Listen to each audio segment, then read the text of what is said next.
Munawar Faruqi, erstwhile the most popular contestant on Bigboss 17 and one of the strongest contenders, has fallen from grace, and how?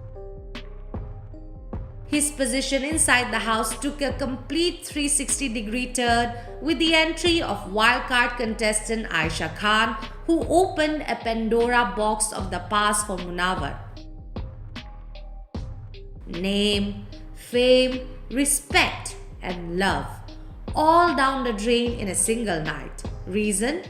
Aisha accused him of double dating and seeing his ex-girlfriend Nazila while he was still seeing Aisha. To make matters worse, Munawar did not deny most of the allegations. In fact, he apologized to Aisha for hurting her and pretending to still be in a relationship with Nazila while inside the house in a bid to not let their breakup news come out. Nazila, on the other hand, claims she's not the only one Munawar has hurt and that there are many other women. आखिर चल क्या रहा है big boss के house में? More precisely, Munawar Farooqui के दिमाग में. What kind of games is he playing at? Of course, anyone who watches Big Boss knows he is known for being non-committal, someone who stays politically correct, takes the morally high ground and whatnot. But these new claims just take the cake. From the get-go, Munawar couldn't shut up about Nazila, saying they're dating and all. And now this? Is Munawar really pretending to be someone he is not and just playing well?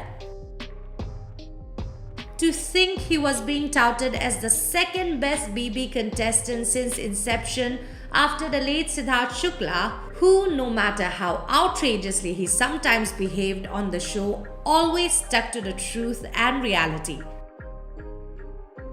Now, since the allegations became public, Munawar has been crying himself a river, purportedly ashamed at his own behavior, but do we buy it?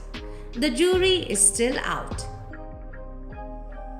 But then again, should the makers really be focusing so much on a contestant's personal life if he is playing the game well? Everyone has skeletons in the closet. Is it justified to bring them out and make a tamasha out of them for TRPs? Do let us know what you think in the comments and make sure to subscribe to Shosha for all things BB and entertainment.